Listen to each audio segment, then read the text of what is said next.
Cancel. Schweezy. Let's get into previous week right now. We got to go over the news of the week, the news that matters. I just go through all the news, only read the headlines, and then it comes together in this segment where I actually read the whole thing and react to it like any person should do and any person will want to do. And guess what? I like that. So let's get started here. This is from NDTV. Now, I tried to look this up from an actual proper news source. I don't think this is an actual solid news source to actually get your news from. I think all the other ones we have today are all like local news, you know, like some local ABC, CBS, Fox station near their location. But this one, it says NDTV, which be mindful. I don't know how true this is. Anyways, though, NDTV, Homal, India. I drink cow urine every day, so don't have COVID. BJP MP Pragya Thakur. I'm going to say that. Let's just get right into it, folks. Cow urine can cure lung infection caused by COVID. BJP MP Pragya Thakur has said, once again shooting her mouth off as the country fights to keep the pandemic in check. She also reveals that she takes cow urine every day and it has protected her from the coronavirus. If we have Desi Gau Mutra urine from an indigenous cow every day, then it cures lung infection from COVID. I am in deep pain, but I take cow urine every day. So now I don't have to take any medicine against corona, and I don't have corona. Pragya Thakur is heard telling a party gathering. Cow urine is a lifesaver, says the MP, who wears saffron robes and calls herself a saint. 2 years ago, she had claimed that a mix of cow urine and other cow products had cured her cancer.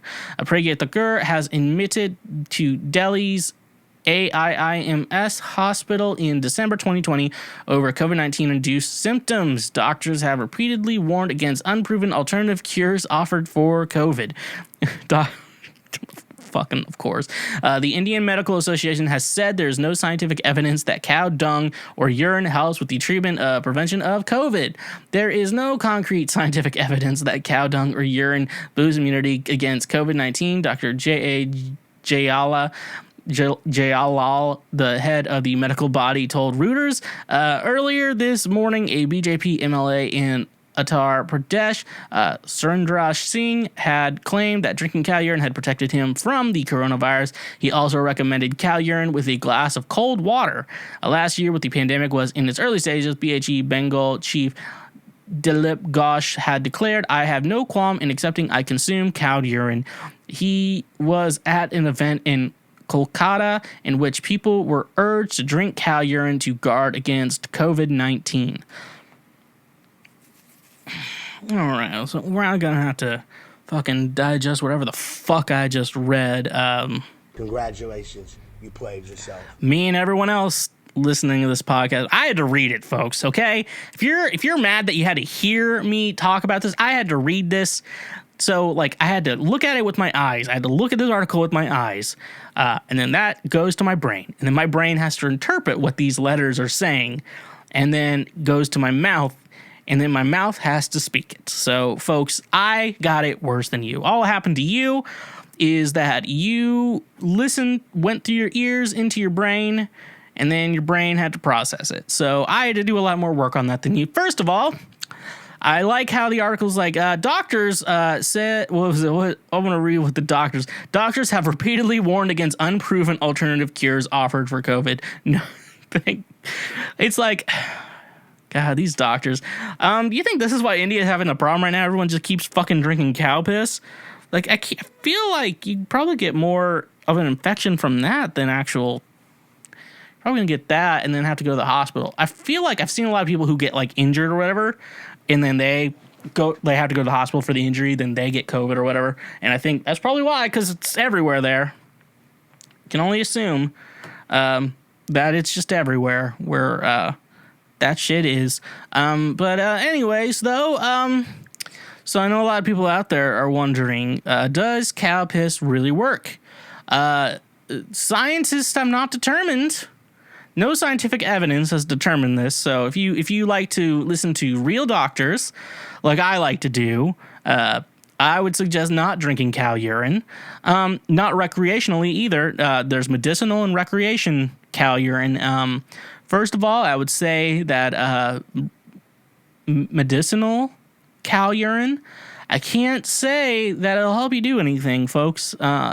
What some medical professionals do, if I had Dr. Fauci's phone number, I'd call him up right now.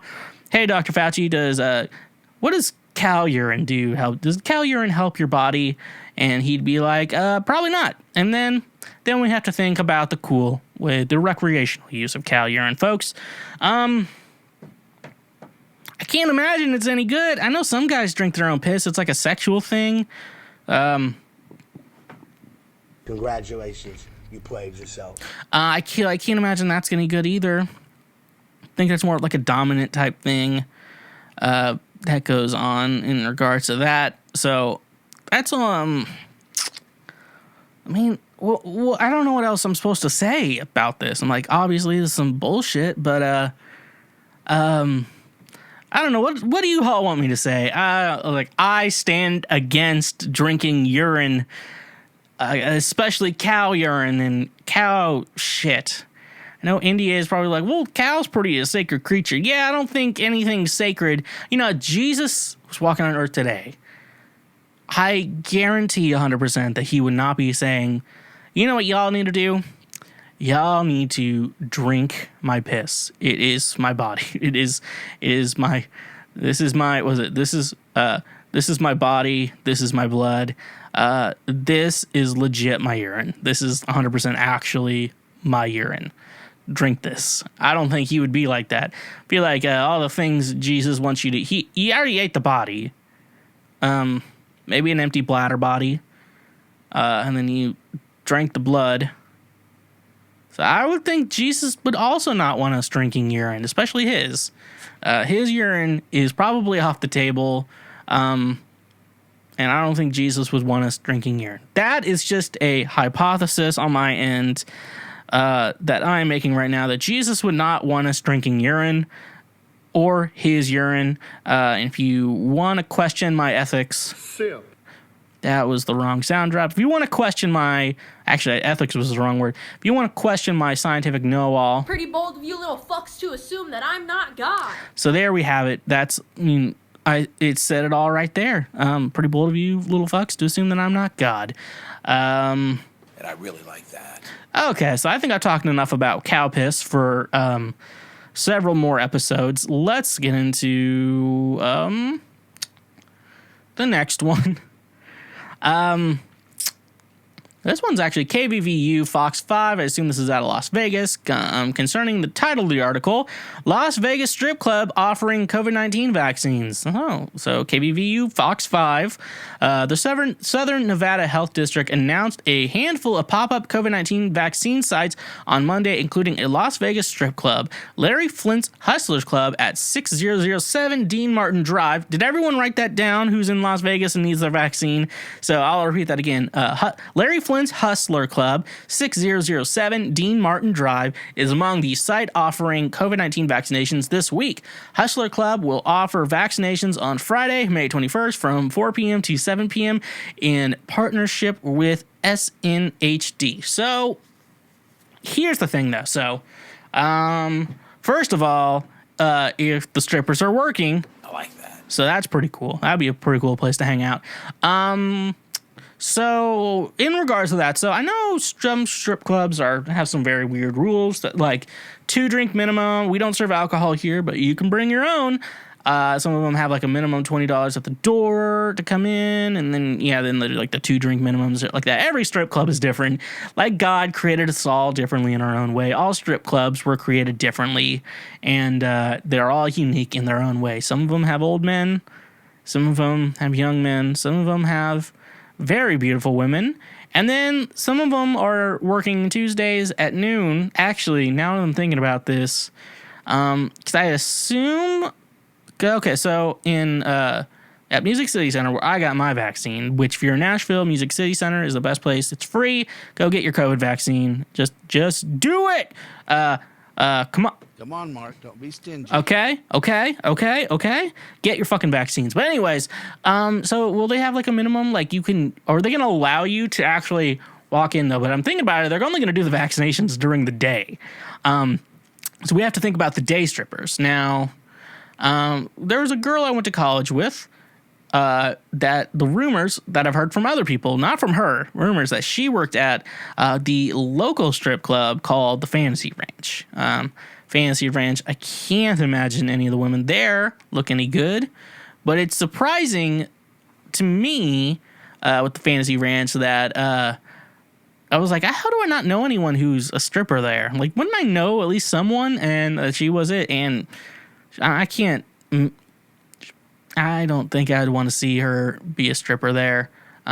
Does not sound like fun to me, but it would be a great way to make your way through college. This is one of those, like, it's outside of town, and it was, like, just far enough outside of town that, like, if we were coming back from Kansas City and, like, we needed someone to see us there, we would always just, like, message them, like, just past the Fantasy Ranch.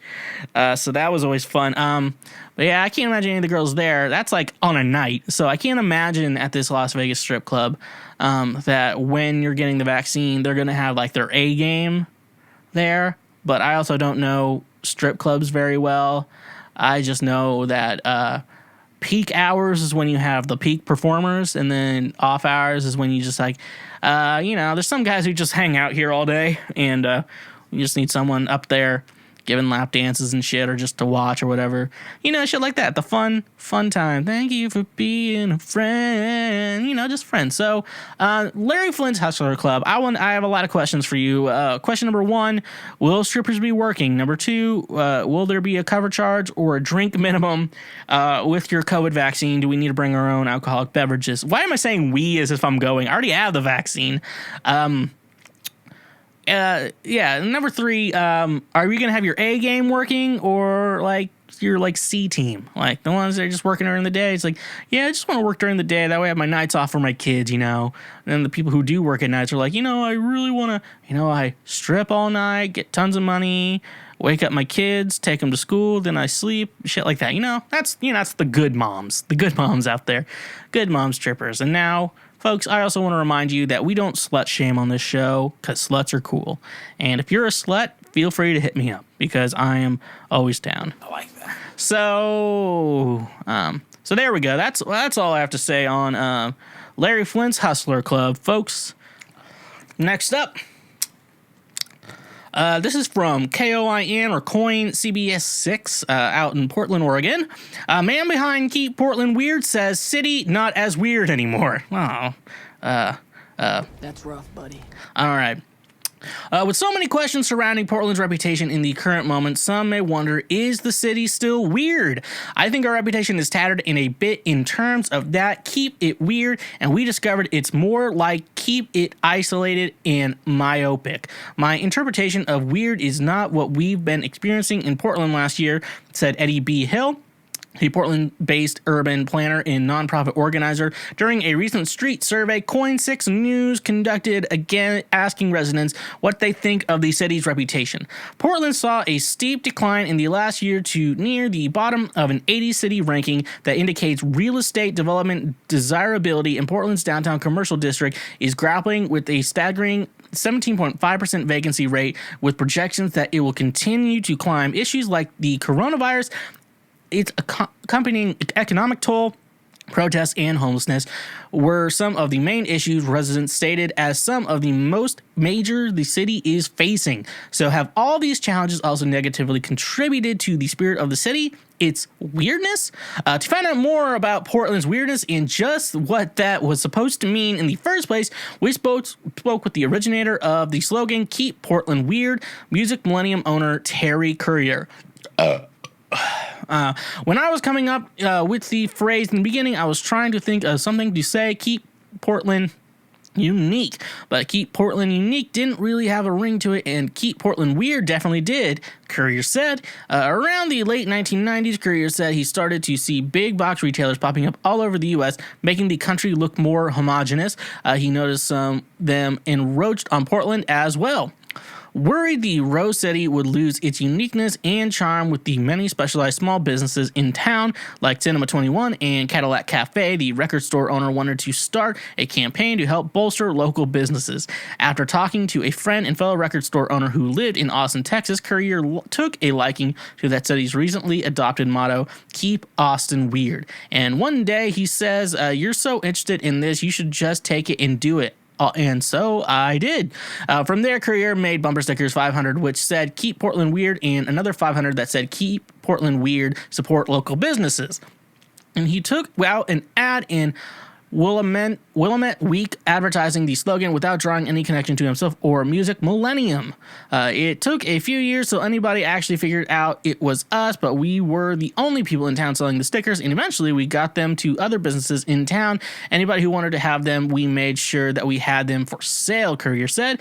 All these years later, the city kept that quirky charm encapsulated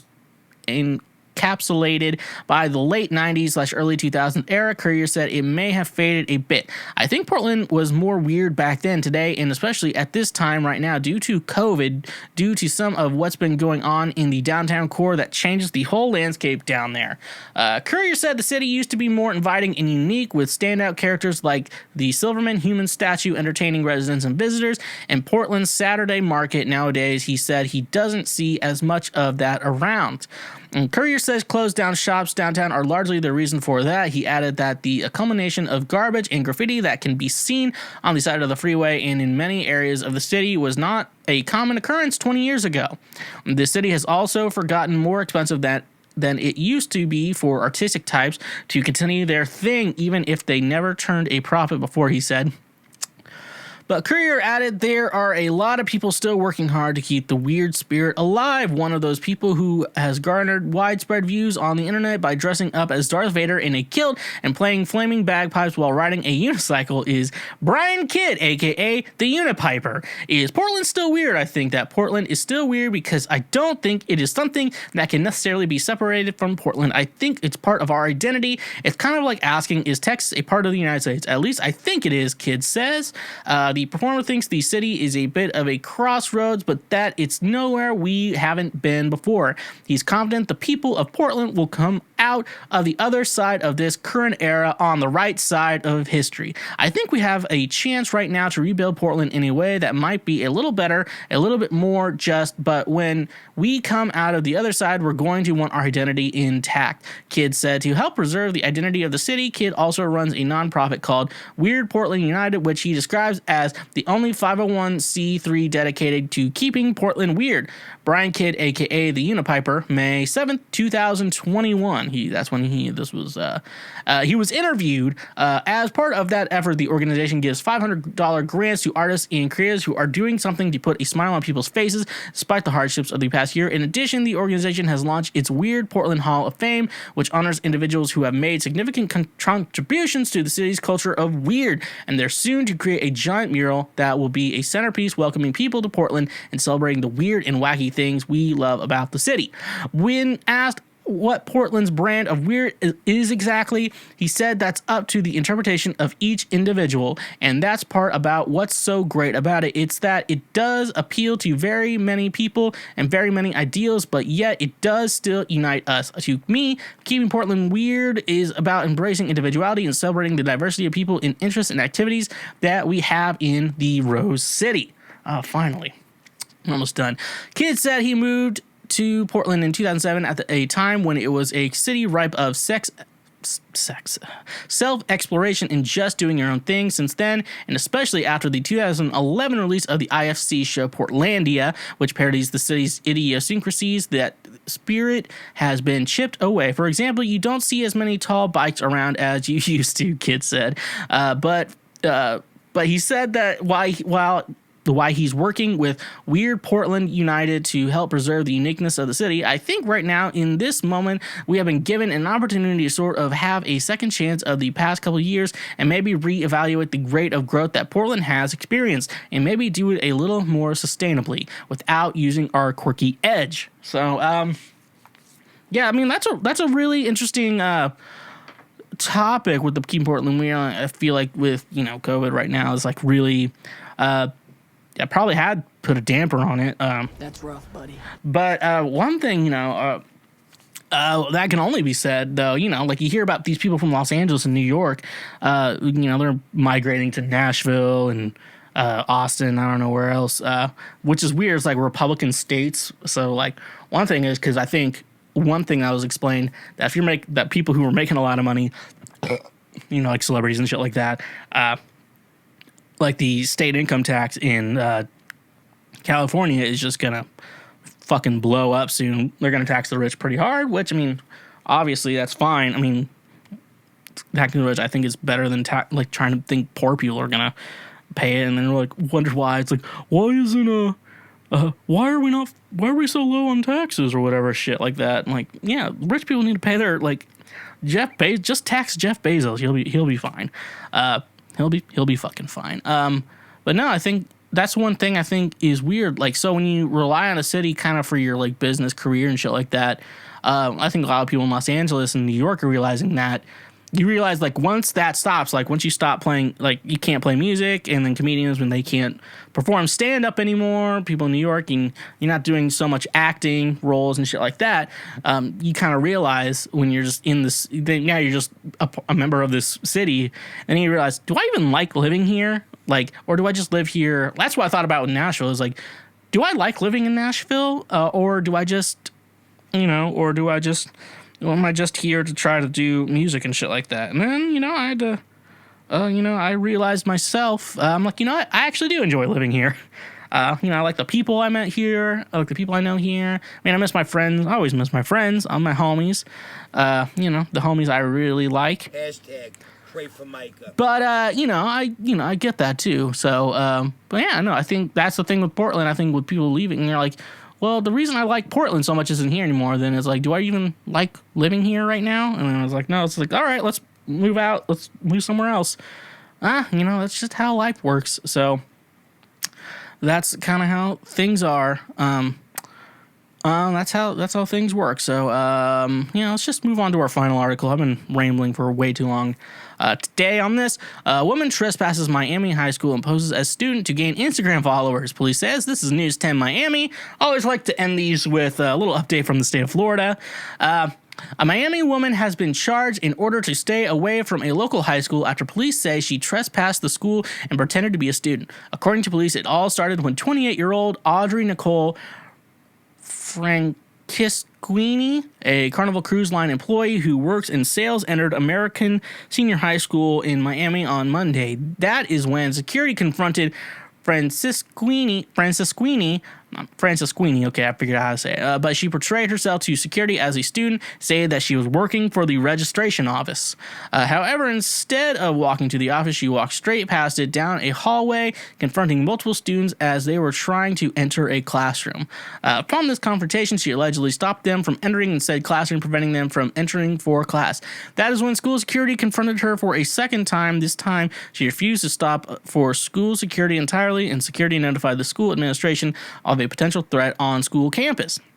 Once Francisquini witnessed the number of school officials who began surrounding her, she began walking towards an exit door and out onto the faculty parking lot, which ultimately led her towards the street. When police began yelling commands at her to stop, she ignored them and walked off the school property. Later on, police analyzed surveillance footage and came to the conclusion that the entire incident had been pre-planned by Francisquini.